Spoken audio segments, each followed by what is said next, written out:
हर हर महादेव। सभी भक्तजन एवं श्रोताओं, स्वागत है आपका हमारे YouTube चैनल अद्भुत ज्ञान एवं भक्ति में। भगवान भोलेनाथ आपकी सारी मनोकामनाएं पूर्ण करें। दोस्तों, आपकी सुविधा के लिए आज हम आपको बतलाने जा रहे हैं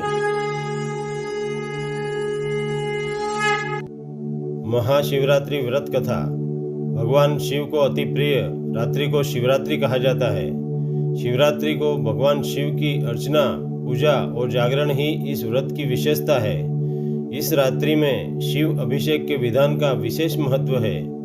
एक प्रसंग में माता पार्वती को शिवजी कहते हैं, जो भक्त फाल्गुन कृष्ण पक्ष की चतुर्दशी को उपवास कर नियम तथा संयम से रहता है, उससे मैं जितना प्रसन्न रहता हूँ उतना अभिषेक, पूजा, धूप, दीप, वस्त्र, अलंकारों से नहीं रहता।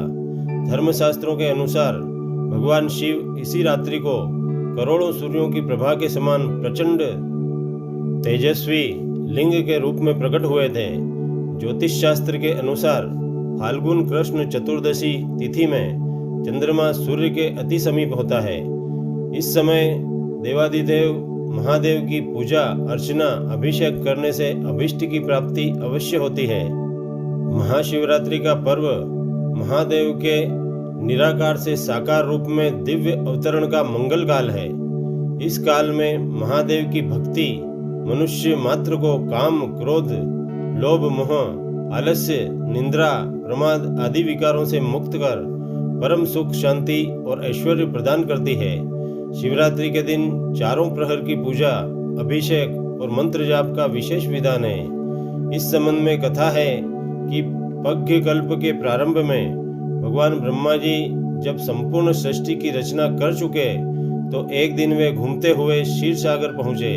वहाँ उन्होंने देखा भगवान नारायण शुभ्र श्वेत सहस्त्र फणधारी शेषशैया पर शांत चित्त लेटे हैं तथा भूदेवी श्रीदेवी महालक्ष्मी उनके चरण दबा रही है।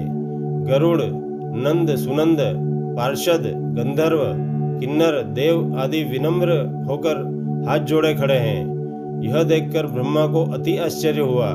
उनको गर्व हो गया था कि मैं ही एकमात्र सृष्टि का नियंता और मूल कारण हूँ। मैं ही सबका स्वामी और पितामह हूँ। तो फिर यह वैभव मंडित कौन निश्चित होकर सो रहा है?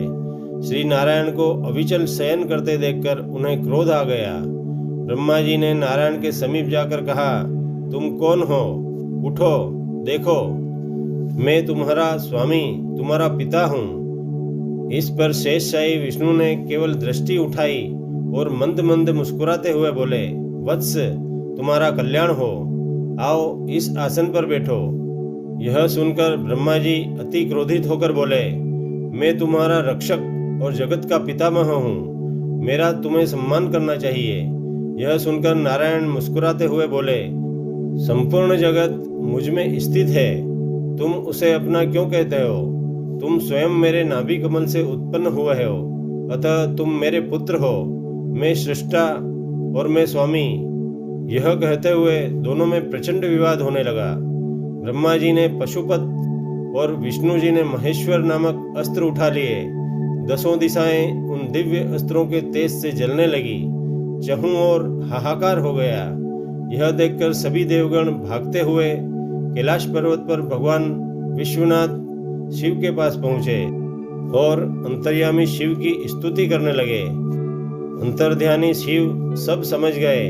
वे आंख खोलकर बोले, हे देवगणों, मैं ब्रह्मा और विष्णु के युद्ध से परिचित हूँ। आप निश्चित होकर जाइए, मैं इस युद्ध को अवश्य शांत करूँगा। ऐसा कहकर भगवान शिव युद्धरत ब्रह्मा और विष्णु के मध्य अनादि अनंत ज्योतिर्मय शिव स्तंभ के रूप में प्रकट हुए। महेश्वर और पाशुपत दोनों अस्त्र शांत होकर उसी तेजोमय ज्योतिर्लिंग में लीन हो गए। वह लिंग निष्कल ब्रह्म, निराकार ब्रह्म का प्रतीक था। ब्रह्मा जी और श्री हरि विष्णु ने उस दिव्य तेजोमयी स्तंभ की पूजा और अर्चना की।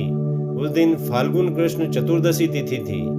पूजा और अभिषेक के पश्चात विष्णु जी और ब्रह्मा जी ने देवादिदेव महादेव से पूछा, हे भगवान, जब हम दोनों इस दिव्य स्तंभ के आदि और अंत का छोर न ज्ञात कर सके तो मानव आपकी पूजा और आराधना कैसे करेंगे?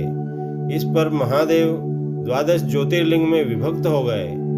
उसी काल से महादेव की स्तंभ रूपी ज्योतिर्लिंग की पूजा करने का विधान प्रारंभ हुआ और इसी दिन से महाशिवरात्रि का पर्व धूमधाम से मनाया जाने लगा। दोस्तों, भक्ति के इस वातावरण को और अधिक अद्भुत बनाने के लिए आप हमारे वीडियो को लाइक करें, शेयर करें। यदि आप हमारे चैनल पर पहली बार वीडियो देख रहे हैं तो हमारे YouTube चैनल अद्भुत ज्ञान एवं भक्ति को प्लीज़ सब्सक्राइब कर बेल आइकन अवश्य दबाएं ताकि हमारा हर नया वीडियो आप तक शीघ्र पहुंचे।